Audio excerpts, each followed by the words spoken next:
പ്രിയപ്പെട്ട പ്രേക്ഷകരെ, നാടകത്തിൻ്റെ പുതിയ അധ്യായത്തിലേക്ക് എല്ലാവർക്കും സ്വാഗതം. ഇന്ന് നാടകത്തിൽ ആരോഗ്യ സംബന്ധമായ ഒരു അഭിമുഖമാണ്. ഈ അടുത്ത കാലത്തായി നമ്മൾ വാർത്തകളിലൊക്കെ കേൾക്കുന്ന ഒരു രോഗമാണ് അമീബിക് മസ്തിഷ്ക ജ്വരം. ഇതേപ്പറ്റി കൂടുതൽ വിവരങ്ങളൊന്നും സാധാരണക്കാർക്ക് അറിവായിട്ടില്ല. ഓരോ ദിവസവും ഓരോ വാർത്തകൾ വരുന്നു. ഇത് എങ്ങനെ പിടിപെടുന്നു, എങ്ങനെ ഇത് തടയാം, പ്രതിരോധ മാർഗങ്ങൾ എന്തൊക്കെയാണ്, ഇതൊക്കെ വിശദമാക്കുന്ന ഒരു അഭിമുഖമാണ് ഇന്ന് നാടകത്തിൽ.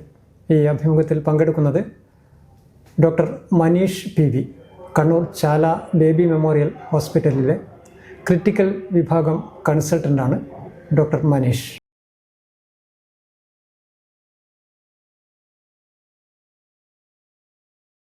നമസ്കാരം. നമസ്കാരം. ഇപ്പോൾ ഈ പറഞ്ഞതുപോലെ അമീബിക് മസ്തിഷ്ക ജ്വരം ഇപ്പോൾ വാർത്തകളിൽ നിറഞ്ഞു നിൽക്കുകയാണ്. ആദ്യം തന്നെ ചോദിക്കട്ടെ, ഈ മസ്തിഷ്ക ജ്വരം എന്നൊക്കെ നമ്മൾ പണ്ടേ കേൾക്കാറുണ്ട്. മസ്തിഷ്ക ജ്വരം എന്ന് പറഞ്ഞാൽ എന്താണ്? ഈ അമീബിക് മസ്തിഷ്ക ജ്വരം എന്ന് പറഞ്ഞാൽ എന്താണ്?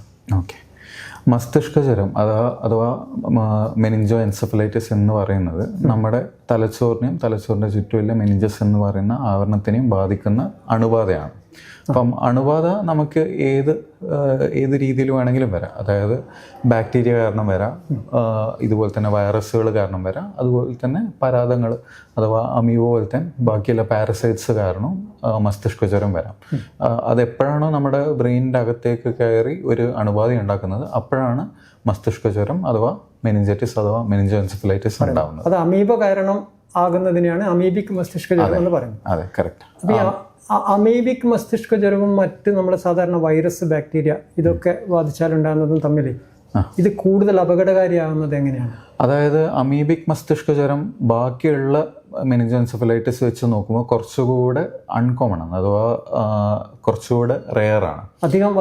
അധികം യൂഷ്വലി അങ്ങനെ ആളുകളിൽ കാണാത്തൊരു കാര്യമാണ്. പക്ഷേ ബാക്ടീരിയൽ അഥവാ വൈറൽ ആയിട്ടുള്ള മസ്തിഷ്ക ജ്വരങ്ങൾ വളരെ കോമൺ ആയിട്ട് കാണുന്ന ഒരു അസുഖമാണ്. പ്രത്യേകിച്ചും പ്രായമായിട്ടുള്ള ആളുകൾ, കുട്ടികൾ, അതുപോലെ തന്നെ ഇമ്മ്യൂണോ കോംപ്രമൈസ്ഡ് അഥവാ പ്രതിരോധ ശേഷിക്ക് കുറഞ്ഞ ആൾക്കാരിലൊക്കെ കോമൺ ആയിട്ട് കാണുന്ന ഒരു അസുഖം തന്നെയാണ് നമ്മുടെ മസ്തിഷ്ക ജ്വരം എന്ന് പറയുന്നത്. അതിൻ്റെ അകത്ത് തന്നെ ബാക്ടീരിയ കാരണം, വൈറസ് കാരണം ഇല്ല, മസ്തിഷ്ക ജ്വരം വളരെ കോമൺ ആയിട്ട് കാണുന്ന അസുഖം തന്നെയാണ്. ചികിത്സിച്ച് ഭേദമാക്കാൻ പറ്റുന്നത് തന്നെയാണ്. തീർച്ചയായും. അതായത് നമുക്ക് ഇതിൻ്റെ അകത്ത് ഏറ്റവും പ്രധാനപ്പെട്ട കാര്യം എന്ന് പറഞ്ഞാൽ എത്രയും പെട്ടെന്ന് ആ ഒരു രോഗനിർണയത്തിലേക്ക് എത്തി ഇതെന്ത് കാരണമാണ് ഉണ്ടാകുന്നതെന്ന് വെച്ചാൽ അത് കണ്ടുപിടിച്ചതിന് ശേഷം അതിന് വേണ്ടിയിട്ടുള്ള കൃത്യമായിട്ടുള്ള ട്രീറ്റ്മെന്റിലേക്ക് പോകുക എന്നുള്ളതാണ് ഇതിൻ്റെ അകത്ത് ഏറ്റവും പ്രധാനപ്പെട്ട ഘടകം. ഞാൻ ചോദിച്ചത്, ഈ വൈറസും ബാക്ടീരിയയും ബാധിച്ചാലുണ്ടാകുന്ന ഇൻഫെക്ഷൻ മസ്തിഷ്ക ജ്വരം, അതിനേക്കാളും എങ്ങനെയാണ് ഈ അമീബിക് മസ്തിഷ്ക ജ്വരം കൂടുതൽ അപകടകാരിയാകുന്നത് എന്നാണ്. അപ്പോൾ മറ്റേത് ചികിത്സിച്ച് ഭേദമാക്കാൻ പൂർണ്ണമായിട്ട് പറ്റുന്നതാണ്. തീർച്ചയായും. ഈ അമീബിക് മസ്തിഷ്ക ജ്വരം മറ്റുള്ള മസ്തിഷ്ക ജ്വരത്തിനേക്കാളും കുറച്ച് അപകടകരമാവുന്നത് രണ്ട് കാരണങ്ങൾ കൊണ്ടാണ്. ഒന്നാമത്തേന്ന് പറഞ്ഞു കഴിഞ്ഞാൽ ഇത് ഡയഗ്നോസിസ് ചെയ്യാൻ വേണ്ടി എടുക്കുന്ന സമയം. യൂഷ്വലി സാധാരണ ബാക്ടീരിയയും വൈറസും നമുക്ക് ഡയഗ്നോസിസ് ചെയ്യാൻ കുറച്ചുകൂടെ എളുപ്പമാണ്.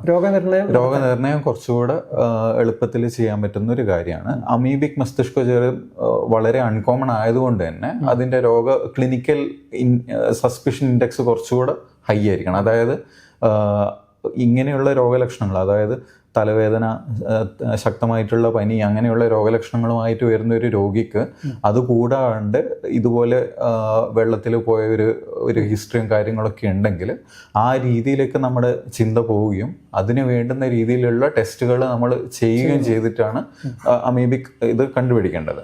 അതുകൂടാണ്ട് തന്നെ രണ്ടാമത്തെ കാര്യം എന്താണെന്ന് വെച്ച് കഴിഞ്ഞാൽ ഇതിൻ്റെ ട്രീറ്റ്മെൻറ്റ് തന്നെ കുറച്ചുകൂടെ ബുദ്ധിമുട്ട് കൂടുതലാണ്.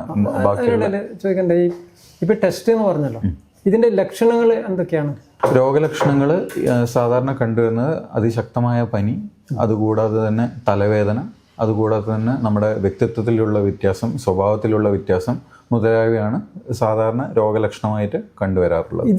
ഇതേ രോഗലക്ഷണങ്ങൾ തന്നെ മറ്റു പലതിൻ്റെയും ലക്ഷണങ്ങളല്ല. അതെ, അപ്പോൾ അതുകൊണ്ടാണ് പറഞ്ഞത് ഇതേ സെയിം രോഗലക്ഷണങ്ങൾ തന്നെയാണ് ബാക്ടീരിയൽ അല്ലെങ്കിൽ വൈറൽ അസുഖങ്ങളിലും കാണാറ്. അതുകൊണ്ട് തന്നെ നമുക്ക് അതിൻ്റെ അകത്ത് ആ രോഗിക്ക് അതിന് മുന്നേ ഉണ്ടായിരിക്കുന്ന ഹിസ്റ്ററി ടേക്കിങ് വളരെ ഇമ്പോർട്ടൻ്റ് ആയിട്ട് വരും. കാരണം ആ വ്യക്തി അതിന് മുന്നേ ഏതെങ്കിലും ഇതുപോലെ കുളത്തിലോ എവിടെയെങ്കിലും പോയിട്ട് കുളിച്ചിട്ടുണ്ടോ, അല്ലെങ്കിൽ വെള്ളം കെട്ടി നിൽക്കുന്ന എവിടെയെങ്കിലും പോയിട്ട് കുളിച്ചിട്ടുണ്ടോ, അതുപോലുള്ള കാര്യങ്ങൾ വളരെ ഇമ്പോർട്ടൻ്റ് ആവുന്നത് അതുകൊണ്ടാണ്. അപ്പോൾ ഇങ്ങനെയുള്ള രോഗലക്ഷണവുമായി ചികിത്സക്ക് എത്തുന്ന ആളുകൾ അവർ ഈ ഇത്തരം കാര്യങ്ങൾ ചെയ്യുന്നുണ്ടോ എന്നുള്ളത് സ്വയം പറയുന്നത് നല്ലതാണ് അല്ലേ? സ്വയം മുങ്ങിക്കുളിക്കലുണ്ടോ, നീന്തലുണ്ടോ എന്നൊക്കെ പറയുന്നുണ്ടെങ്കിൽ സ്വയം പറയാൻ പറ്റുന്നത് നല്ലതാണ്. പക്ഷേ ഇതിന്റെ ബുദ്ധിമുട്ട് എന്താണെന്ന് വെച്ചാൽ, ഇങ്ങനെ ഒരു രോഗി വന്നു കഴിഞ്ഞാൽ മിക്കവാറും അവർ സ്വഭാവത്തിൽ എന്തെങ്കിലും മാറ്റം, അല്ലെങ്കിൽ അവരുടെ ബോധത്തിൽ തന്നെ കാര്യമായിട്ടുള്ള മാറ്റങ്ങൾ സംഭവിച്ചിട്ടാണ് എത്തുക. അപ്പൊ അവർക്ക് നമുക്ക് റിലയബിൾ ആയിട്ടുള്ള ഒരു ഹിസ്റ്ററി തരാൻ അവർ പ്രാപ്തരായിരിക്കില്ല. കൂടെയുള്ളവർ അതൊന്ന് ശ്രദ്ധിക്കണം. കൂടെയുള്ളവർ അത് കൃത്യമായിട്ട് ശ്രദ്ധിച്ചിട്ട് ഒരു ഹിസ്റ്ററി തരുമ്പോൾ മാത്രമേ നമുക്ക് അതിൻ്റെ അകത്ത് കൃത്യമായിട്ടുള്ള നിർണ്ണയം നടത്താൻ പറ്റുള്ളൂ.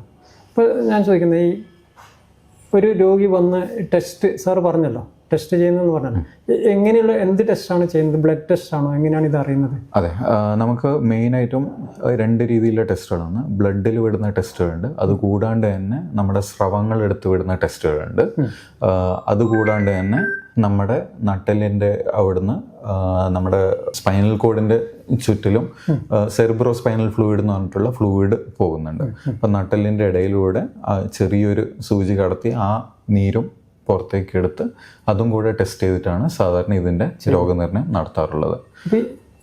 ഈ പറഞ്ഞ ലക്ഷണങ്ങളുമായി ഒരാൾ വന്നാൽ ആദ്യം തന്നെ ഈ പറയുന്ന ടെസ്റ്റ്, അതായത് അമീബിക് മസ്തിഷ്ക ജ്വരമാണോ എന്നറിയാനുള്ള ടെസ്റ്റ് നടത്തുമോ, അതല്ല ഈ ബാക്ടീരിയയും വൈറസും പകർത്തുന്ന ആ ജ്വരമല്ല എന്നറിഞ്ഞതിന് ശേഷമാണോ ഇത് ചെയ്യുന്നത്? അല്ല, അത് 2 രീതിയിലാണ് ചെയ്യുക. ഒന്നാമത് പേഷ്യൻ്റ് വന്നു കഴിഞ്ഞാൽ നമ്മൾ ആദ്യത്തെ ഹിസ്റ്ററിയിൽ തന്നെ ഇതുപോലുള്ള വല്ല ഹിസ്റ്ററിയും തരികയാണെങ്കിൽ, അതായത് കഴിഞ്ഞ ദിവസം നമ്മൾ ആ ചെറിയ തോടിൽ വെള്ളം കെട്ടിക്കിടക്കുന്നത് പോയി കുളിച്ചിരുന്നു എന്നൊക്കെ പറഞ്ഞിട്ടുണ്ടെങ്കിൽ, നമുക്ക് ആദ്യം തന്നെ അമീബിക് മെനിഞ്ചോഎൻസെഫലൈറ്റിസും കൂടെ സസ്പെക്ട് ചെയ്തിട്ട് അതിനു വേണ്ടിയുള്ള ടെസ്റ്റും കൂടെ അതിൻ്റെ കൂടെ തന്നെ വിടും. അതല്ല സാധാരണഗതിയിൽ സ്കൂളിൽ മാത്രം പോകുന്ന ഒരു കുട്ടിയാണ്, അല്ലെങ്കിൽ കോളേജിൽ പോകുന്ന ഒരു പയ്യനാണ്, അല്ലെങ്കിൽ വീട്ടിൽ തന്നെ ജോലിയൊക്കെ ചെയ്തിട്ട് നിൽക്കുന്ന ഒരാളാണ്, ഇതേ ലക്ഷണങ്ങളുമായിട്ട് വരുന്നുണ്ടെങ്കിൽ നമുക്ക് ഇത് ഞാനിപ്പോൾ പറഞ്ഞ പോലെ തന്നെ സെറിബ്രോ സ്പൈനൽ ഫ്ലൂയിഡിൻ്റെ സാമ്പിൾ പ്രൊക്യൂർ ചെയ്തിട്ട് അതിൻ്റെ ടെസ്റ്റുകൾ നോക്കുകയാണ് ചെയ്യുക. അപ്പോൾ ഇനീഷ്യൽ ടെസ്റ്റുകളുടെ അകത്ത് നമുക്കത് ബാക്ടീരിയലാണോ വൈറലാണോ എന്നൊക്കെ ഒരു ക്ലൂ കിട്ടും. അതിനനുസരിച്ചിട്ട് നമുക്ക് കുറച്ചുകൂടെ മോളിക്കുലർ ഡയഗ്നോസ്റ്റിക് ടെസ്റ്റുകളിലേക്ക് പോകേണ്ടി വരും. എങ്ങനെയാണ് ഈ രോഗം, ഇപ്പം വെള്ളത്തിലൂടെ മുങ്ങിക്കുളിക്കുമെന്നൊക്കെ പറഞ്ഞല്ലോ, എങ്ങനെയാണ് ഈ അമീബ ഉള്ളിലേക്ക് കയറുന്നത്? ഇതെന്താ എങ്ങനെ കയറുന്നത് വെച്ച് കഴിഞ്ഞാൽ, അമീബ സാധാരണഗതിയിൽ കെട്ടിക്കിടക്കുന്ന വെള്ളം കെട്ടിക്കിടക്കുന്ന സ്ഥലങ്ങളിലാണ് കൂടുതലുമായിട്ടും കണ്ടുവരുന്നത്. അതല്ലാണ്ട് തന്നെ റണ്ണിങ് വാട്ടറിലും ഈയിടെയായിട്ട് കണ്ടുവരുന്നതായിട്ടുള്ള റിപ്പോർട്ടുകൾ വരുന്നുണ്ട്. കൂടുതലും കെട്ടിക്കിടക്കുന്ന വെള്ളത്തിൻ്റെ അകത്താണ് ഇത് കാണുന്നത്. അപ്പം നമ്മൾ അതിൻ്റെ അകത്ത് മുങ്ങിക്കുളിക്കുകയോ അല്ലെങ്കിൽ അതെടുത്ത് മൂക്കിൻ്റെ അകത്തേക്ക് വെള്ളം ചീറ്റുകയോ അല്ലെങ്കിൽ വൃത്തിയില്ലാത്ത അമീബേൻ്റെ സാന്നിധ്യമുള്ള കണ്ടെയ്നറുകൾ ഉപയോഗിച്ച് കഴുകാണ്ട് വെച്ച് അതിൻ്റെ അകത്ത് പിന്നെയും മൂക്കിലേക്ക് വെള്ളം ചീറ്റുക, അങ്ങനത്തെ കാര്യങ്ങളൊക്കെ ചെയ്ത് കഴിഞ്ഞാൽ അതെ ടാങ്കൊക്കെ ഡെഫിനറ്റ്ലി ശ്രദ്ധിക്കണം. അങ്ങനെയാണ് മൂക്കിൻ്റെ അകത്തുള്ള സുഷിരങ്ങളിലൂടെ ബ്രെയിനിലേക്ക് കടന്നിട്ടാണ് ഉണ്ടാവുന്നത്. അപ്പം ഇതേ അമീബയുള്ള ഒരു ഗ്ലാസ് വെള്ളം നമ്മളെടുത്ത് കുടിച്ചു കഴിഞ്ഞാൽ മസ്തിഷ്ക ജ്വരം വരുന്നില്ല.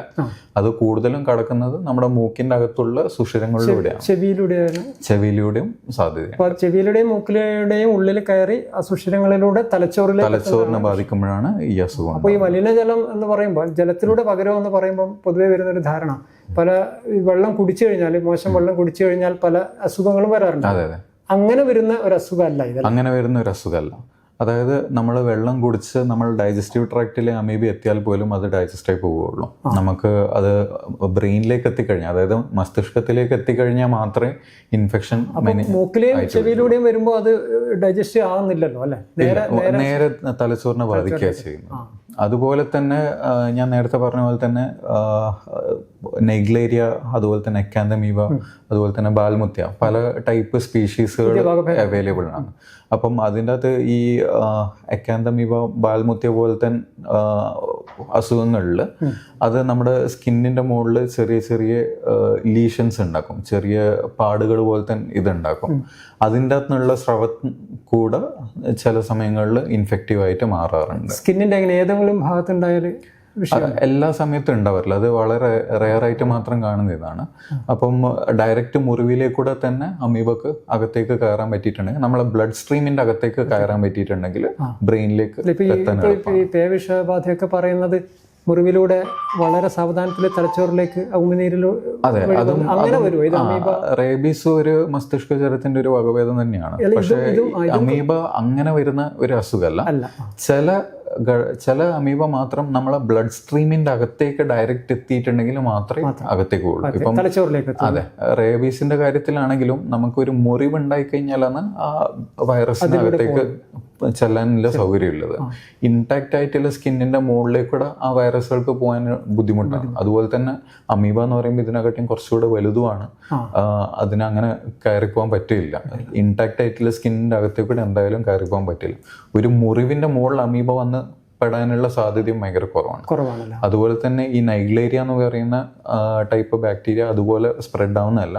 ഈ പറഞ്ഞ പോലെ തന്നെ മൂക്കിലേക്കൂടെയോ അല്ലെങ്കിൽ ചെവിയിലേക്കൂടെയോ ഉള്ള സുഷിരങ്ങളിലൂടെ ബ്രെയിനിനെ ബാധിച്ചു കഴിഞ്ഞാൽ മാത്രമേ അസുഖം ഉണ്ടാവുകയുള്ളൂ. അപ്പോൾ അങ്ങനെ ആണെങ്കിലേ ഈ കുളിക്കുമ്പോഴും ഇതൊക്കെ ചെവിയിലെ കയറും പറഞ്ഞില്ലേ, നമ്മളിപ്പം ഈ ടാപ്പിലൂടെ മോശമായ വെള്ളത്തിൽ മുഖം കഴുകുന്നുണ്ടെങ്കിൽ ഈ മൂക്കിലൂടെ ഉള്ളിലേക്ക് വരാൻ സാധ്യതയുണ്ട്. അതായത് അമീബ ഇൻഫെസ്റ്റഡ് ആയിട്ടുള്ള വെള്ളമാണതെങ്കിൽ നമ്മൾ മുഖം കഴുകി കഴിഞ്ഞാലും മൂക്കിലേക്ക് വെള്ളം കയറുന്നുണ്ടെങ്കിൽ അതിലേക്കൂടെ വരാൻ സാധ്യതയുണ്ട്.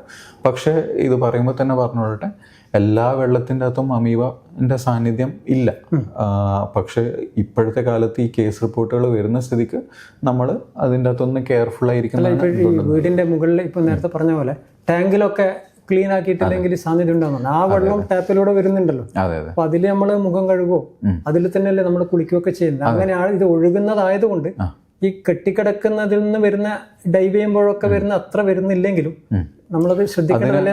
അതെ, ഡെഫിനറ്റ്ലി അതിനൊരു സാധ്യത തീർച്ചയായും ഉണ്ട്. അതുകൊണ്ട് തന്നെ കൃത്യമായിട്ടുള്ള ഇടവേളകളിൽ നമ്മുടെ ടാങ്കിൻ്റെ ക്ലീനിങ്ങും കാര്യങ്ങളും കിണറിൻ്റെ ക്ലീനിങ്ങും കാര്യങ്ങളൊക്കെ കൃത്യമായിട്ട് ചെയ്യണം. ക്ലോറിനേഷൻ പോലത്തെ കാര്യങ്ങൾ വളരെ കൃത്യമായിട്ടുള്ള ഇടവേളകളിൽ ചെയ്ത് ആ വെള്ളം ശുദ്ധിയാണെന്ന് ഉറപ്പുവരുത്തേണ്ട ആവശ്യം ഡെഫിനറ്റ്ലി ഉണ്ട്. ഇത് ഏത് ഘട്ടത്തിലാണ് കൂടുതൽ അപകടത്തിലേക്ക് പോകുന്നത്? അതായത് ഈ ഇപ്പോൾ സാർ നേരത്തെ പറഞ്ഞ ലക്ഷണങ്ങളൊക്കെ ആയിട്ട് വന്നു, ടെസ്റ്റ് ചെയ്യാൻ താമസിച്ചു, കാണിക്കാൻ താമസിച്ചു, അങ്ങനെ വരുമ്പോൾ ഇത് ഈ അടുത്ത ഘട്ടം ഏതായിരിക്കും കിടക്കുന്നത്? ഈ പനിയും ഛർദിയും ഇതൊക്കെ? അതായത് ഇങ്ങനെയുള്ള ഏത് മസ്തിഷ്ക ജ്വരമാണെങ്കിലും അതിൻ്റെ ഏറ്റവും പ്രൈമറി സിംറ്റം ഞാൻ നേരത്തെ പറഞ്ഞ പോലെ ശക്തമായിട്ടുള്ള പനി, ശക്തമായിട്ടുള്ള തലവേദന, സ്വഭാവത്തിലുള്ള വ്യത്യാസം, അതുപോലെ തന്നെ വ്യക്തിത്വത്തിലുള്ള വ്യത്യാസം, ഉറക്കക്കുറവ്, ഉറക്കത്തിൻ്റെ ആ ഒരു സൈക്കിളിനകത്തുള്ള വ്യത്യാസങ്ങൾ അതായിട്ടാണ് തുടങ്ങുക. അത് കഴിഞ്ഞ് കഴിഞ്ഞാൽ പതുക്കെ പേഷ്യൻറ്റിൻ്റെ സ്വഭാവം വളരെയധികം മാറുകയും നമ്മൾ പറയുന്ന കാര്യങ്ങൾക്കൊന്ന് റെസ്പോൺസ് കാണിക്കാണ്ടും ആവും. അതും കഴിഞ്ഞ് കഴിഞ്ഞാൽ ശ്വാസം എടുക്കാനുള്ള ബുദ്ധിമുട്ട് ഒക്കെ ആയിട്ട് മാറും. അങ്ങനത്തെ സ്റ്റേജിലെത്തുമ്പോഴാണ് നമ്മൾ വെന്റിലേറ്ററിനെ പറ്റിയിട്ടൊക്കെ ആലോചിക്കുന്നത് ഇങ്ങനെയുള്ള പേഷ്യൻസിൽ. അതും കഴിഞ്ഞ് കഴിഞ്ഞാൽ പൂർണ്ണമായിട്ടുള്ള കോമ സ്റ്റേജിലേക്ക് തുടരെയുള്ള അപസ്മാരം ത്തിലേക്കാണ് നെക്സ്റ്റ് പോകുക. മസ്തിഷ്ക ജ്വരം അല്ലേ ഈ പറയുന്ന രീതിയിലേക്ക് വരുന്നത്? മറ്റുള്ളതും ഇതുപോലെ തന്നെ വരും. അമീബിക് മസ്തിഷ്ക ജ്വരത്തിന്റെ പക്ഷേ ഇതിലേക്ക് പോകുന്നതിന്റെ വേഗത കുറച്ചുകൂടെ കൂടുതലായിരിക്കും. അതെ, ടിപ്പിക്കലി 5 ദിവസമാണ് ഇതിൻ്റെ ഒരു ഇൻക്യുബേഷൻ പീരീഡ് പറയുന്നത്. 5 ദിവസം കഴിയുമ്പോഴേക്കും ഈ ഒരു സ്റ്റേജിലേക്ക് എത്താനുള്ള സാധ്യത മറ്റുള്ള അസുഖങ്ങൾ വെച്ച് നോക്കുമ്പോൾ കുറച്ചുകൂടെ കൂടുതലാണ്. ഇത് ഉള്ളിലേക്ക് കടന്നു കഴിഞ്ഞാൽ 5 ദിവസം. അതെ, 5 ദിവസം. ലക്ഷണങ്ങൾ എപ്പോഴാണ് വരുന്നത്? ഉള്ളിലേക്ക് കടന്നിട്ട് ഒരു 5 days ഒക്കെ കാണുമ്പോഴാണ് ടിപ്പിക്കലി ലക്ഷണങ്ങൾ കണ്ടുവരുന്നത്. അത് ആ ലക്ഷണം കാണുമ്പോഴാണല്ലോ നമ്മൾ സാധാരണ സമീപിക്കുന്നത്. അപ്പൊ ഈ 5 ദിവസം നമ്മളൊന്നും സമീപിക്കുന്നൊന്നുമില്ല. അത് വലിയൊരു പ്രശ്നമാണോ? അത് ഒരു പ്രശ്നം തന്നെയാണ്. നമുക്ക് ആ ഡയഗ്നോസിസ് വൈകുന്നതിൻ്റെ ഒരു ഭാഗം കൂടിയുണ്ട്. പക്ഷെ ഈ 5 ദിവസം രോഗലക്ഷണങ്ങളൊന്നും ഇല്ലാത്ത ഹെൽത്തി ആയിട്ടുള്ള ഒരാൾ ഡോക്ടർക്ക് എന്തായാലും പോവില്ല. അപ്പൊ 5 ദിവസം കഴിഞ്ഞാലേ നമ്മൾക്ക് എന്തെങ്കിലും അറിയാൻ പറ്റും. ആ സമയത്തേ നമ്മൾ പോകും. പക്ഷെ ആ പോയ സമയത്ത് തന്നെ കൃത്യമായി ഇത് ഡയഗ്നോസ് ചെയ്ത് പോയ സമയത്ത് ഇതിന്റെ കാര്യങ്ങൾ കൃത്യമായിട്ട് ഡയഗ്നോസിസ് ചെയ്യാൻ പറ്റുകയും അതുപോലെ തന്നെ ഇതിൻ്റെ കൃത്യമായിട്ടുള്ള ടെസ്റ്റുകൾ വിട്ടിട്ട് ആ ഒരു ഓർഗാനിസത്തിനെ ഐഡൻറ്റിഫൈ ചെയ്യാൻ പറ്റുകയും ചെയ്തിട്ട് ഇമ്മീഡിയറ്റ്ലി ട്രീറ്റ്മെൻറ്റ് സ്റ്റാർട്ട് ചെയ്തിട്ടുണ്ടെങ്കിൽ മാത്രമേ നമുക്ക് അതിൻ്റെ അകത്തുനിന്നൊരു തിരിച്ചറിവിനൊരു ഹോപ്പ് കൊടുക്കാൻ പറ്റുകയുള്ളൂ. ഇത് അമീബിക് മസ്തിഷ്ക ജ്വരത്തിൽ പ്രത്യേകിച്ചും. അപ്പോൾ ഇത് പകരുന്ന രോഗമാണോ? അല്ല, അമീബിക് മസ്തിഷ്ക ജ്വരം ഒരിക്കലും ഒരാളിൽ നിന്ന് വേറൊരാളിലേക്ക് പകരുന്ന ഒരു അസുഖമല്ല. അത് അമീബ തന്നെ കൃത്യമായിട്ട് ഞാൻ ഈ പറഞ്ഞ പോലെ മൂക്കിൻ്റെ അകത്തെ കൂടിയുള്ള സുഷിരങ്ങളിലൂടെ ബ്രെയിനിനെ ബാധിക്കണം. ഈ രോഗം വന്ന ഒരാള് പിന്നെ കഴുകിയ വെള്ളം അങ്ങനെയൊന്നും വരാൻ സാധ്യതയില്ല. ഇല്ല. ഏറ്റവും നന്നായിട്ട് ചെയ്യേണ്ടതെന്ന് വെച്ച് കഴിഞ്ഞാൽ സാധാരണ ഏതൊരു മസ്തിഷ്ക ജ്വരത്തിനും നമ്മൾ ക്ലോസ് കോണ്ടാക്ട് ഒഴിവാക്കുക, പേഷ്യൻ്റ് ഐസൊലേറ്റ് ചെയ്യാന്നുള്ള കാര്യം നിർബന്ധമായിട്ടും ചെയ്യേണ്ട ഒരു കാര്യമാണ്. പക്ഷെ അമീബിക് മസ്തിഷ്ക ജ്വരത്തിൻ്റെ അകത്ത് നമുക്ക് അങ്ങനെ ഒരാൾ ഉപയോഗിച്ച സാധനത്തിൻ്റെ അകത്തേക്ക് കൂടെ അങ്ങനെ പകരുന്നതായിട്ടുള്ള റിപ്പോർട്ടുകൾ ഇല്ല. ഇല്ല. സാധാരണ വേറെ ഏതെങ്കിലും മസ്തിഷ്ക ജ്വരമാണെങ്കിൽ ഡെഫിനറ്റ്ലി ഐസൊലേഷൻ ആവശ്യമാണ്. ഇതിന് അങ്ങനെ പകർച്ച പറയുന്നതിന്റെ റിപ്പോർട്ടുകൾ. പക്ഷെ മെനിഞ്ചൈറ്റിസ് വരുന്ന ഏതൊരു രോഗിനെയും സാധാരണഗതിയിൽ ഐസൊലേറ്റ് ചെയ്തിട്ട് മാത്രമേ ട്രീറ്റ് ചെയ്യാവുള്ളൂ. അപ്പൊ ഇത് പകരില്ല. പക്ഷേ എന്നാലും നമ്മൾ കോഷ്യസ് ആയിട്ടിരിക്കണം. അധികം ക്ലോസ് കോണ്ടാക്ട് ഒഴിവാക്കുന്നതും കൃത്യമായിട്ടുള്ള പ്രിക്കോഷൻസ് രോഗിനെ ട്രീറ്റ് ചെയ്യുമ്പോൾ ഉപയോഗിക്കുന്നതും ഒക്കെ ഡെഫിനറ്റ്ലി നമ്മൾ ശ്രദ്ധിക്കേണ്ടത്. അങ്ങനെ പ്രത്യേകം ശ്രദ്ധിക്കേണ്ട കാര്യങ്ങളുണ്ടോ ഇങ്ങനെ ഒരു അസുഖം വന്ന ഒരാളെ പരിചരിക്കുമ്പോൾ? ഇങ്ങനെയുള്ള ഒരു അസുഖം വന്ന ആളെ പരിചരിക്കുന്നത് മിക്കവാറും ആ ഒരു സ്റ്റേജിലേക്ക് പോകുന്നുണ്ടെങ്കിൽ ആശുപത്രിയിലാണ് പരിചരണം ഉണ്ടാവുക. ICUസിലാണെങ്കിൽ പോലും നമ്മൾ ഐസൊലേഷനിലാണ് യൂഷ്വലി ഈ പേഷ്യൻസിനെ ട്രീറ്റ് ചെയ്യാറുള്ളത്. അപ്പോൾ ഐസൊലേഷനിൽ ട്രീറ്റ് ചെയ്യുന്ന പേഷ്യൻറ്റിനെ സംബന്ധിച്ചിടത്തോളം നമ്മൾ കൃത്യമായിട്ടുള്ള പേഴ്സണൽ പ്രൊട്ടക്റ്റീവ് എക്യുപ്മെൻറ്റ് PP, കോവിഡിൻ്റെ സമയത്ത് എല്ലാവർക്കും പരിചിതമായ PP യൂസ് ചെയ്തിട്ടാണ് ഇങ്ങനെയുള്ള പേഷ്യൻസിനൊക്കെ നമ്മൾ ട്രീറ്റ് ചെയ്യാറുള്ളത്. ഇതിപ്പോൾ ഒരാൾ ആശുപത്രിയിൽ വന്നു കഴിഞ്ഞാൽ കൃത്യമായി ഇത് മനസ്സിലാക്കി രോഗമാണെന്നുള്ള മരുന്ന് കൊടുക്കും. എത്ര ദിവസം കൂടി ഇത് ഭേദമാകും? അതായത് അമീബിക് മെനിഞ്ചോ എൻസെഫലൈറ്റിസിൻ്റെ അകത്ത് നമുക്ക് ട്രീറ്റ്മെൻ്റ് ആയിട്ടുള്ളത് ഏതാനും മരുന്നുകളാണ്. അതിൻ്റെ കോമ്പിനേഷൻ തെറാപ്പിയാണ് സാധാരണഗതിയിൽ കൊടുക്കുക. പക്ഷേ അമീബിക് മസ്തിഷ്ക ജ്വരത്തിൻ്റെ mortality rate case fatality rate വളരെ ഹൈ ആണ്. ഓൾമോസ്റ്റ് 90-95% മുകളിലാണ് ഇതിൻ്റെ കേസ് ഫെറ്റാലിറ്റി റേറ്റ്. മരണം സംഭവിക്കാനുള്ള സാധ്യത അത്രയും കൂടുതലാണ് അമീബിക് മെനിഞ്ചോ എൻസെഫലൈറ്റിസിൽ. പക്ഷേ ട്രീറ്റ്മെൻ്റ് ആയിട്ട് നമുക്ക് അനേകകാലത്തെ റിസർച്ചിലൂടെ പല മോളിക്യൂൾസും ഉണ്ട്. ഇപ്പോൾ യൂസ് ചെയ്യുന്ന മിൽട്ടിഫോസ് എന്നൊക്കെ പറഞ്ഞിട്ടുള്ള മരുന്നുകൾ, പിന്നെ ബാക്കിയുള്ള ആൻറ്റി അമീബിക് മരുന്നുകളൊക്കെ ഉണ്ട്. അതിൻ്റെ ഒരു കോമ്പിനേഷൻ തെറാപ്പിയാണ് കൊടുക്കാറുള്ളത്. അല്ല, അപ്പോൾ ഏകദേശം എത്ര ദിവസം കൊണ്ട് അത് പേഷ്യൻ്റെ രോഗലക്ഷണങ്ങൾ റിസോൾവ് ആയി വരുന്നതിനനുസരിച്ചിട്ടാണ് പറയാം. പക്ഷെ നമുക്കൊരു ലോങ് ഡ്യൂറേഷൻ തെറാപ്പി എപ്പോഴും ആവശ്യമായിട്ട് വരും. മോർ ദാൻ 2 weeks നമുക്ക് തെറാപ്പി ആവശ്യമായിട്ട് വരാറുണ്ട്. പിന്നെ റെസ്റ്റ് വേണം. ഇതൊന്ന് മാറിക്കഴിഞ്ഞാൽ ഇത് പൂർണ്ണമായിട്ട് മാറും. കൃത്യമായി കണ്ടെത്തിയാൽ പൂർണ്ണമായി മാറ്റാൻ പറ്റുന്ന അമീബിക് മസ്തിഷ്ക ജ്വരം പൂർണ്ണമായിട്ടും മാറുമെന്ന് ഉറപ്പ് പറയാൻ പറ്റുന്ന ഒരു അസുഖമല്ല. കാരണം അതിൻ്റെ ഞാൻ ഈ പറഞ്ഞ പോലെ കേസ് ഫെറ്റാലിറ്റി റേറ്റ് 95% മുകളിലാണ്. അത് ഈ കണ്ടെത്താൻ വൈകുന്നത് കൊണ്ടായിരിക്കില്ലേ? അല്ല, നേരത്തെ കണ്ടെത്തി കഴിഞ്ഞാൽ നമ്മൾ കൊടുക്കുന്ന മരുന്നുകൾക്ക് രോഗി പ്രതികരിക്കണം. പ്രതികരിക്കുന്നതിനനുസരിച്ച് മാത്രമേ അതിൻ്റെ ഒരു റിസൾട്ട് പറയാൻ പറ്റുള്ളൂ. നമുക്ക് ഞാൻ ഈ പറഞ്ഞ പോലെ റിസർച്ചിലേക്കൂടെ നമുക്ക് കൃത്യമായിട്ടുള്ള ഏതാനും മരുന്നുകൾ ഇതിൻ്റെ അകത്ത് കിട്ടിയിട്ടുണ്ട്. അതിൻ്റെ ആ കോമ്പിനേഷൻ തെറാപ്പി വെച്ചിട്ട് റീസെൻ്റ് ആയിട്ട് തന്നെ നമുക്കൊരു രോഗിനെ ട്രീറ്റ് ചെയ്ത് ഇതാക്കാൻ പറ്റിയിട്ടുണ്ട്. പക്ഷെ ആ രോഗി വലിയ കോംപ്ലിക്കേഷനിലേക്ക് പോയിട്ടും ഉണ്ടായിരുന്നില്ല. അതുപോലെ തന്നെ റിക്കവറി പേഷ്യൻ്റ് കംപ്ലീറ്റ് റിക്കവറി. അതുപോലെ തന്നെ കാലിക്കറ്റ് തന്നെ ഏതാനും കുട്ടികൾ അതിൻ്റെ അകത്ത് 1-2 പേര് റിക്കവർ ചെയ്യുന്നതാണ് എൻ്റെ ഓർമ്മ. അതും വളരെ ഏറെ പ്രയത്നിച്ചിട്ടാണ് ആ റിക്കവറിയും വന്നതെന്നാണ് ഞാൻ മനസ്സിലാക്കുന്നത്. ഏറെ കാലത്തെ ICU സ്റ്റേ, വെന്റിലേറ്ററിൻ്റെ സഹായം, ഒരുപാട് വളരെ തീവ്രമായിട്ടുള്ള പരിചരണം, ഈ മരുന്നുകളുടെ വളരെ ലോങ് കോഴ്സ് ഡ്യൂറേഷൻ, ഇതെല്ലാം കഴിഞ്ഞിട്ടാണ് ആ കുട്ടിക്ക് ഉള്ള റിക്കവറി ഉണ്ടായിരിക്കുന്നത്.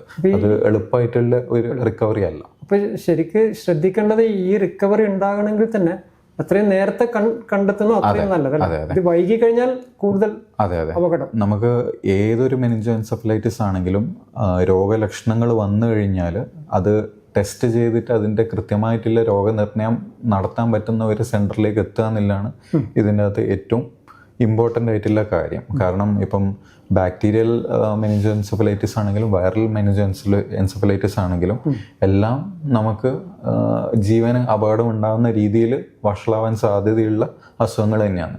അതിൻ്റെ അകത്ത് തന്നെ നമുക്ക് കൃത്യമായിട്ടുള്ള ടെസ്റ്റുകൾ ചെയ്തിട്ട് രോഗനിർണയം നടത്തി എത്രയും പെട്ടെന്ന് മരുന്നുകൾ തുടങ്ങിക്കഴിഞ്ഞാൽ ബാക്ടീരിയൽ എൻസെഫലൈറ്റിസ് ഒക്കെ വളരെയധികം വളരെ നല്ല റിക്കവറി ഉള്ള അസുഖങ്ങൾ തന്നെയാണ്.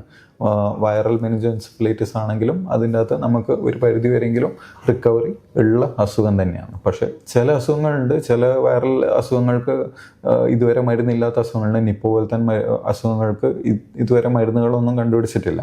അതിൻ്റെ അകത്ത് കൂടുതലും സപ്പോർട്ടീവ് കെയർ ആണ് ഉദ്ദേശിക്കുന്നത്. അതായത് നമ്മുടെ ആ ഒരു വൈറസ് ബാധിച്ചിട്ടുള്ള സമയത്ത് ഉണ്ടാവുന്ന ഓർഗൻ ഫെയിലിയർ, അവയവങ്ങൾക്ക് സപ്പോർട്ട് ചെയ്ത് കൊടുക്കുക എന്നുള്ളതാണ് അതിൻ്റെ അകത്തുള്ള ട്രീറ്റ്മെൻറ്റ്. ഇതിന് ഈ വേനൽക്കാലം, മഴക്കാലം അങ്ങനെ ഒരു വ്യത്യാസമുണ്ടോ? ഇന്ന കാലത്താണ് ഇത് കൂടുതൽ വരുന്നത് എന്നുണ്ടോ? യൂഷ്വലി നമ്മൾ ഹ്യൂമിഡ് ക്ലൈമറ്റിൽ കൂടുതലായിട്ട് ഇതിൻ്റെ ഒരു പ്രവർത്തനം ഉണ്ടാവുമെന്നാണ് പറയുന്നത്. ഹ്യൂമിഡ് ആയിട്ടുള്ള രാജ്യങ്ങളിലുമാണ് ഇതിൻ്റെ ഒരു അമീബിക് മെനിഞ്ചൈറ്റിസിൻ്റെ ഒക്കെ സാന്നിധ്യം കൂടുതലുള്ളത്. ഈ അമീബയുടെ വകഭേദങ്ങൾ വരുമ്പോൾ ഇത് എല്ലാ കാലത്തും എന്നുള്ള രീതിയിലേക്ക് മാറുന്നുണ്ട്. ഇപ്പം അതായത് മഴക്കാലത്തായാലും വേനൽക്കാലത്തായാലും. ഇതിൻ്റെ അകത്ത് ഒരു കാര്യം എന്താണെന്ന് വെച്ച് കഴിഞ്ഞാൽ അമീബ എല്ലാ കാലത്തും ഇവിടെ ഉണ്ട്. നമ്മൾ അത് കണ്ടുപിടിക്കാൻ കൂടുതൽ പ്രാപ്തരാകുന്നതെന്നാണ് എനിക്ക് തോന്നുന്നത്. അതായത് മുന്നേയും അസുഖം ഇവിടെ ഉണ്ടായിട്ടുണ്ട്, പക്ഷെ കൃത്യമായിട്ടുള്ള രോഗനിർണയം നടത്താൻ എപ്പോഴാണ് പറ്റുന്നില്ലാന്ന് ഇതിൻ്റെ അകത്ത് ഏറ്റവും വലിയ ചോദ്യം. ഇപ്പം കേരളത്തിൽ ഉടനീളം നോക്കിയാൽ എല്ലായിടത്തും ആളുകൾ കോസ് അറിയാണ്ട് മരണപ്പെടുന്നുണ്ട്. അപ്പം നമുക്ക് കോസ് ഇൻവെസ്റ്റിഗേറ്റ് ചെയ്യാനും അറിയാനും പറ്റുന്ന സ്ഥലങ്ങളിൽ എത്തുമ്പോഴാണ് രോഗനിർണയം നടക്കുന്നത്. മനസ്സിലായില്ല? അപ്പം ആ ഒരു രോഗനിർണയം നടക്കുന്നതുകൊണ്ടാണ് നമുക്ക് ഇങ്ങനെ ഒരു കാര്യം ഉണ്ടെന്ന് മനസ്സിലാവുന്നത്. അത് ഇല്ലാണ്ട് പോകുന്നുണ്ടെങ്കിൽ നമുക്ക് ഒരിക്കലും ഇങ്ങനെ ഒരു അസുഖം ഉണ്ടെന്ന് തന്നെ മനസ്സിലാവില്ല. ഈ പ്രായ വ്യത്യാസം എങ്ങനെ ഇതിനെ ബാധിക്കുന്നുണ്ട്? അതായത് കുട്ടികൾക്ക്, മുതിർന്നവർക്ക്? സാധാരണഗതിയിൽ കോമൺലി എൻസെഫലൈറ്റിസിൻ്റെ കാര്യം പറയുകയാണെങ്കിൽ, അതായത് മസ്തിഷ്ക ജ്വരത്തിൻ്റെ കാര്യം പറയുകയാണെങ്കിൽ കൂടുതലും പ്രായം കുറവുള്ള കുട്ടികളിൽ, നല്ല പ്രായമുള്ള ആൾക്കാരിൽ, ഇതുപോലെ തന്നെ പ്രതിരോധശേഷി കുറഞ്ഞിരിക്കുന്ന ആൾക്കാരിലൊക്കെ കുറച്ചുകൂടെ കൂടുതലായിട്ട് കണ്ടുവരുന്നുണ്ട്. അമീബിക് മസ്തിഷ്ക ജ്വരം പക്ഷേ കൂടുതലും കണ്ടുവരുന്നത് ഇതുപോലുള്ള ആളുകളിൽ തന്നെ അതിനുള്ള സാധ്യതകൾ കൂടുതലാണെങ്കിലും കൂടുതൽ ഈ ആക്ടിവിറ്റീസ്, അതായത് വാട്ടർ സ്പോർട്സ് പോലത്തെ കാര്യങ്ങൾ, കുളിക്കാൻ പോകുന്ന ആൾക്കാർ, അവരാണ് കൂടുതലും അതുമായിട്ട് എക്സ്പോസ്ഡ് ആവുന്നത്. അപ്പോൾ ആ എക്സ്പോഷർ ഇതിൻ്റെ അകത്ത് വലിയൊരു ഘടകമാണ്.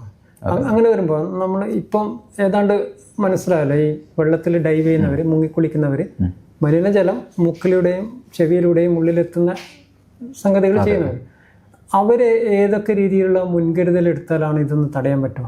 ഇപ്പം നീന്തുന്നവരുണ്ടാവുമല്ലോ, കുളിക്കുന്നവരുണ്ടാവും. തീർച്ചയായും ആ കുളിക്കാൻ പോകുന്ന വെള്ളത്തിന് ഒരു മിനിമം വൃത്തിയുണ്ട് എന്നുള്ളത് ഉറപ്പുവരുത്താമെന്നുള്ളതാണ് ഏറ്റവും പരമായിട്ടുള്ള കാര്യം. പക്ഷേ എല്ലാ സമയത്തും നമുക്ക് പോയിട്ട് വെള്ളത്തിൻ്റെ ആസിഡ് ടെസ്റ്റും കാര്യങ്ങളും ചെയ്യാൻ പറ്റിയെന്ന് വരില്ല. ചിലപ്പോൾ ഈ ഇവിടെയൊക്കെ പറ്റുമായിരിക്കും, അമ്യൂസ്മെന്റ് പാർക്കിലൊക്കെ വേണമെങ്കിൽ പറ്റുമായിരിക്കും. അല്ലാതെ സ്വിമ്മിംഗ് പൂളുകളിലും റിസോർട്ട് പോലത്തെ സ്ഥലങ്ങളിലെ സ്വിമ്മിംഗ് പൂളുകളിലൊക്കെ നമുക്കത് ഡെഫിനറ്റ്ലി ചെയ്യാൻ പറ്റും. അതെ, അതിന് കൃത്യമായിട്ടുള്ള മാർഗരേഖകളും ഉണ്ടെന്നാണ് എൻ്റെ വിശ്വാസം. അതിൻ്റെ ആസിഡ് ലെവലും കാര്യങ്ങളൊക്കെ, pH ലെവലൊക്കെ കൃത്യമായിട്ട് മെയിൻറ്റെയിൻ ചെയ്ത് കൊണ്ടുപോകണമെന്നാണ്. ഇപ്പം കാട്ടിൽ ഒരു ചെറിയൊരു സ്ഥലത്ത് വെള്ളം കെട്ടി നിൽക്കുന്നിടത്ത് പോയി കുളിക്കാണ്ടിരിക്കാന്നുള്ളത് മാത്രമല്ല. നമ്മുടെ നാട്ടിലെ കുളങ്ങളിലൊക്കെ അല്ല, ഞാൻ ചോദിച്ചത് കുളിച്ചു കഴിഞ്ഞാൽ സ്വാഭാവികമായിട്ടും എങ്ങനെയായാലും നമ്മുടെ മൂക്കിലോ ചെവിയിലോ വെള്ളം കയറില്ല. അപ്പോൾ കുളിച്ച് കഴിഞ്ഞാൽ നമ്മൾക്ക് എന്താണ് പിന്നെ ചെയ്യാൻ പറ്റുക? ഈ ഉള്ളിൽ വെള്ളം കയറി വെള്ളത്തിനെ നമ്മൾ എങ്ങനെയെങ്കിലും അത് ശുചിയാക്കും ഇതും ചെയ്യാൻ പറ്റുമോ? ഐഡിയലി നമുക്ക് ചെയ്യാൻ പറ്റുന്നത് ഡൈവൊക്കെ ചെയ്യാൻ പോകുന്നുണ്ടെങ്കിൽ നോസ് ക്ലിപ്പുകൾ യൂസ് ചെയ്യുക, ഇയർ പ്ലഗുകൾ യൂസ് ചെയ്യുക എന്നുള്ളതാണ്. ശാസ്ത്രീയമായിട്ട് ഡൈവ് ചെയ്യണം, അല്ല ഡൈവിങ് ചെയ്യാൻ താല്പര്യമുള്ളവർക്ക് ഈ രണ്ട് കാര്യങ്ങൾ യൂസ് ചെയ്യാന്നുള്ളതാണ്. പല സ്ഥലത്തും നീന്തലൊക്കെ പഠിപ്പിക്കുന്നുണ്ടല്ലോ കുട്ടികളെയൊക്കെ, നല്ല കാര്യമാണ്. അപ്പം അങ്ങനെയുള്ളവര് ഇപ്പൊ സംശയം ഉണ്ടാവും, ഞാൻ ഇന്ന സ്ഥലത്ത് നിന്ന് കുളിച്ചു, ഈ മലിനജലം ഉള്ളിൽ കയറിയോ എന്നൊക്കെ ആയിട്ട് ഒരു പേടി. അപ്പൊ എന്താണ് അതിനെന്തെങ്കിലും നമുക്ക് ഇപ്പൊ ചില സ്ഥലത്ത് ചില കാര്യങ്ങൾ തൊട്ട് നമ്മൾ സോപ്പിട്ട് കഴുകണം എന്നൊക്കെ പറയുന്നത് പോലെ നമ്മൾ ഉള്ളിൽ കയറിയിട്ടുണ്ടെങ്കിൽ നമ്മൾ അതിനെന്തെങ്കിലും ഒരു ഇത് ചെയ്യാൻ എന്തെങ്കിലും വഴിയുണ്ടോ? ഉള്ളിൽ കയറിയിട്ടുണ്ടെങ്കിൽ നമുക്ക് അങ്ങനെ പ്രത്യേകിച്ച് ഒരു മരുന്നോ കാര്യങ്ങളോ കഴിച്ചതിനെ കൊണ്ട് വലിയ കാര്യമുണ്ടോ തോന്നില്ല. പക്ഷെ നമുക്ക് ചെയ്യാൻ പറ്റുന്ന ഒരു കാര്യം, എന്തെങ്കിലും രോഗലക്ഷണം വരുന്നുണ്ടോ എന്ന് കൃത്യമായിട്ട് എന്തെങ്കിലും രോഗലക്ഷണം വരുന്നുണ്ടോ എന്നുള്ളത് നമുക്ക് നിരീക്ഷിക്കാൻ പറ്റും. ഇപ്പം നമ്മുടെ കൂടെയുള്ള ഒരാൾ, അല്ല നമ്മൾ തന്നെ അങ്ങനെ കുളിക്കാൻ പോയി നമുക്ക് അങ്ങനെ മൂക്കിലേക്ക് വല്ലാണ്ട് വെള്ളം കയറിയിട്ടുണ്ടെന്നൊക്കെ തോന്നുന്നുണ്ടെങ്കിൽ അതിനുശേഷം 1-2 ആഴ്ച നമുക്ക് കൃത്യമായിട്ട് നിരീക്ഷിക്കാം. നമുക്ക് പനി വരുന്നുണ്ടോ, നമുക്ക് തലവേദന വരുന്നുണ്ടോ, എന്തെങ്കിലും വേറെ എന്തെങ്കിലും വ്യത്യാസങ്ങൾ വരുന്നുണ്ടോ, ഡോക്ടർക്ക് പോവുകയും ഈ കുളിച്ച വിവരം പറയുകയും. അതെ, ഡെഫിനറ്റ്ലി അതാണ് ഏറ്റവും ഇമ്പോർട്ടൻ്റ് ആയിട്ടുള്ള കാര്യം. അതായത് അങ്ങനെ ഒരു രോഗലക്ഷണം വരുന്നുണ്ടെങ്കിൽ ഡോക്ടറുടെ അടുക്ക പോകുന്ന സമയത്ത് നമ്മൾ കൃത്യമായിട്ട് ഇങ്ങനെ ഒരു ഇവന്റ് ഉണ്ടായിട്ടുണ്ട്, അല്ലെങ്കിൽ ഇങ്ങനെ ഒരു കുളത്തിൽ പോയി കുളിച്ചിട്ടുണ്ട്, അല്ലെങ്കിൽ ഇന്ന സ്ഥലത്ത് പോയിട്ട് ഇന്ന കാര്യം ചെയ്തിട്ടുണ്ട് എന്നുള്ളത് അവരെ അറിയിക്കുക എന്നുള്ളത് ഏറ്റവും ചെയ്യാൻ പറ്റുന്ന ഏറ്റവും വലിയ സഹായം അതായിരിക്കും. കാരണം അത് വെച്ചിട്ടാണ് നമുക്ക് ഫർദർ ബാക്കിയുള്ള കാര്യങ്ങളൊക്കെ എളുപ്പത്തിൽ ചെയ്യാൻ പറ്റുമല്ലോ, പെട്ടെന്ന് ചെയ്യാൻ പറ്റും. മറ്റൊന്ന്, ഇപ്പോൾ ഈ സർക്കാർ തലത്തിൽ തന്നെ ക്ലോറിനേഷൻ നടത്താൻ എല്ലാ കിണറുകളും ജലാശയങ്ങളൊക്കെ ക്ലോറിനേഷൻ നടത്താൻ പറയുന്നില്ല. ക്ലോറിനേറ്റ് ചെയ്യാന്ന് പറയുമ്പോൾ നേരത്തെ പലരുടെയും ഒരു സംശയം പറയുന്നത് നമ്മളിത് വെള്ളം കുടിച്ചാൽ വരുന്നതല്ല എന്ന് പറഞ്ഞല്ലോ. അപ്പോൾ ഈ ക്ലോറിനേഷൻ നടത്തിക്കഴിഞ്ഞാൽ എങ്ങനെയാണ് ഇതിനെ നമുക്ക് തടയാൻ പറ്റുന്നത്? ജലം ശുദ്ധീകരിച്ച് കഴിഞ്ഞാൽ ഈ അമീബ പോകുന്നതാണോ, എങ്ങനെയാണ്? അതെ അതെ, ക്ലോറിനേഷനെ കൊണ്ട് ഉദ്ദേശിക്കുന്നതെന്ന് പറഞ്ഞു കഴിഞ്ഞാൽ ആ മലിനമായിട്ടുള്ള ജലത്തിൽ അമീബയുടെ സാന്നിധ്യം ഉണ്ടെങ്കിൽ അത് പരമാവധി ഒഴിവാക്കുക എന്നുള്ളതാണ്. അതായത് ഉള്ള അമീബ ക്ലോറിനേഷൻ കാരണം അവിടുന്ന് നശിച്ചു പോവുകയാണെങ്കിൽ അതിനെക്കൊണ്ട് നമുക്ക് ഫർദർ മുന്നോട്ടേക്ക് പോകുമ്പോൾ ബുദ്ധിമുട്ട് ഉണ്ടാവാണ്ടിരിക്കും. അതാണ് അതിനെ കൊണ്ട് ഉദ്ദേശിക്കുന്ന ഒരു കാര്യം. നമ്മൾ അത് കുടിക്കുന്നതിന് വേണ്ടി മാത്രമല്ല, നമ്മളിപ്പം അതേ വെള്ളം നിങ്ങൾ നേരത്തെ പറഞ്ഞ പോലെ ടാങ്കിൽ അങ്ങനെ ഒരു അമീബേന്റെ ഗ്രോത്ത് ഉണ്ടെങ്കിൽ അതേ വെള്ളം ഉപയോഗിച്ചിട്ട് മുഖം കഴുകുന്നവരുണ്ടാവും. അതെ അതെ, മൂക്ക് ചീറ്റുന്നവരുണ്ടാവും, ചെവി കഴുകുന്നവരുണ്ടാവും.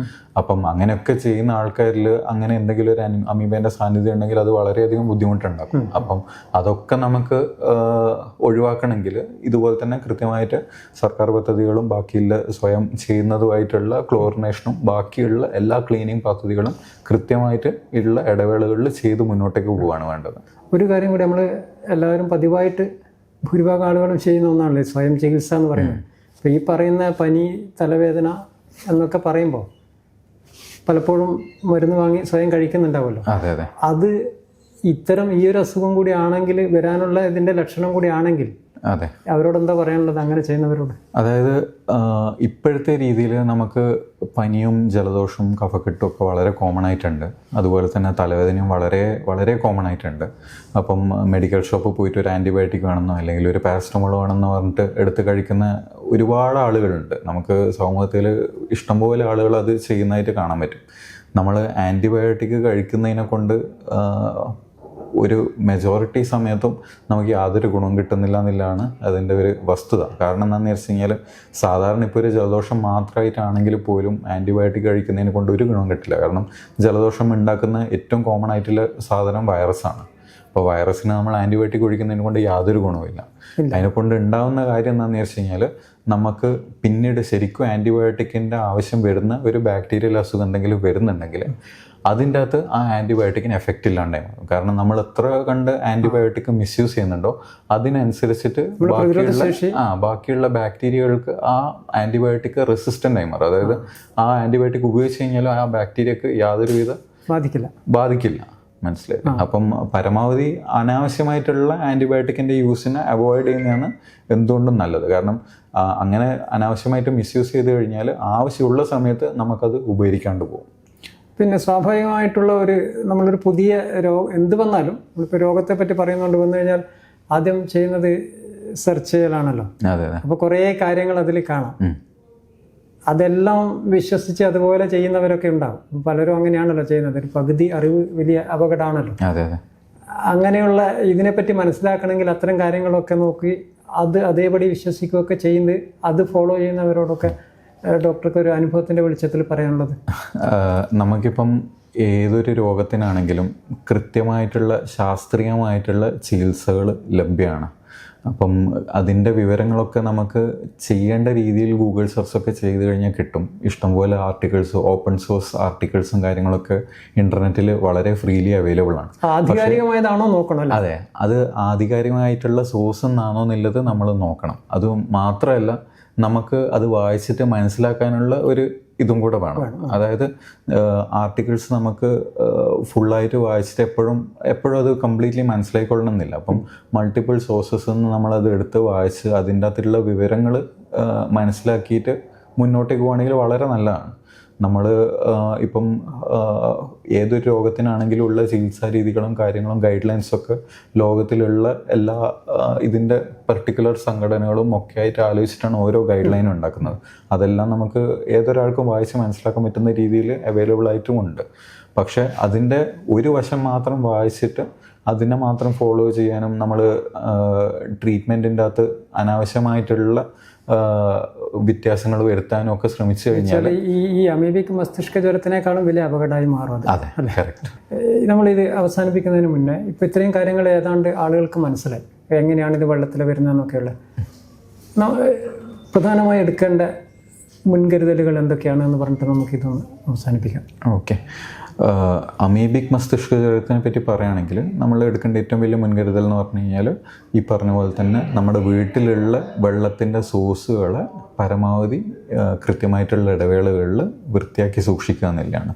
ക്ലോറിനേഷൻ വളരെ എളുപ്പത്തിൽ ചെയ്യാവുന്ന ഒരു കാര്യമാണ്.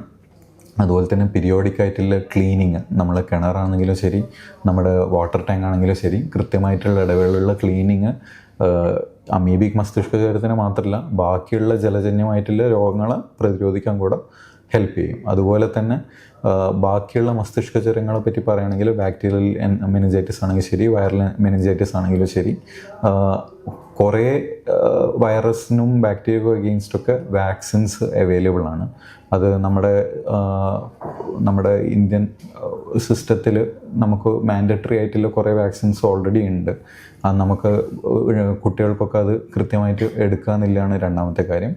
മൂന്നാമത്തെ കാര്യം, നമ്മൾ രോഗലക്ഷണങ്ങൾ കാണുകയാണെങ്കിൽ ഇതുപോലെ ശക്തമായിട്ടുള്ള പനി, ശക്തമായിട്ടുള്ള തലവേദന, അതുപോലെ തന്നെ സ്വഭാവത്തിലെ വ്യത്യാസം, അങ്ങനെയുള്ള രോഗലക്ഷണങ്ങൾ കാണുകയാണെങ്കിൽ കൃത്യമായിട്ട് അത് ചികിത്സിച്ച് രോഗനിർണയം ചെയ്യാൻ പറ്റുന്ന ഒരു സെൻറ്ററിലേക്ക് എത്രയും പെട്ടെന്ന് രോഗിയെ കൊണ്ടുപോകാം. അത് കൂടാണ്ട് തന്നെ കൃത്യമായിട്ടുള്ള രോഗിയുടെ ഹിസ്റ്ററി ഡോക്ടർക്ക് കൊടുക്കാൻ പറ്റുക. ഇത്രയും കാര്യങ്ങളാണ് നമ്മൾ ചെയ്യേണ്ടത്. ഡോക്ടർ വളരെ വിശദമായിട്ട് എന്താണ് ഈ അമീബിക് മസ്തിഷ്ക ജ്വരമെന്നും എങ്ങനെയാണത് വരുന്നത് എന്നും എന്താണ് അതിൻ്റെ പ്രതിരോധിക്കാൻ ചെയ്യേണ്ടത് എന്നും മാത്രമല്ല അത് വന്നാലുണ്ടാകുന്ന അപകടം എത്രത്തോളമാണ് എന്നൊക്കെ വളരെ വിശദമായിട്ട് പറഞ്ഞു. നന്ദി. പ്രിയപ്പെട്ട പ്രേക്ഷകരെ, ഇതുവരെ നമ്മളോട് സംസാരിച്ചത് ചാല ബേബി മെമ്മോറിയൽ ഹോസ്പിറ്റലിലെ ക്രിട്ടിക്കൽ കെയർ വിഭാഗത്തിലെ consultant doctor Manish P V ആണ്. ഇപ്പോൾ നമ്മൾ വാർത്തകളിലൊക്കെ നിറഞ്ഞു നിൽക്കുന്ന അമീബിക് മസ്തിഷ്ക ജ്വരത്തെ പറ്റിയാണ് ഡോക്ടർ സംസാരിച്ചത്. അത് പ്രേക്ഷകർക്ക് മനസ്സിലാവുന്ന രീതിയിൽ മെഡിക്കൽ ടേമുകളൊന്നും പരമാവധി ഉപയോഗിക്കാതെ വളരെ ലളിതമായാണ് ഡോക്ടർ സംസാരിച്ചത്. ഇതോടെ ഇന്നത്തെ നാടകം സമാപിക്കുകയാണ്. പുതിയ വിഷയവുമായി വീണ്ടും കാണാം.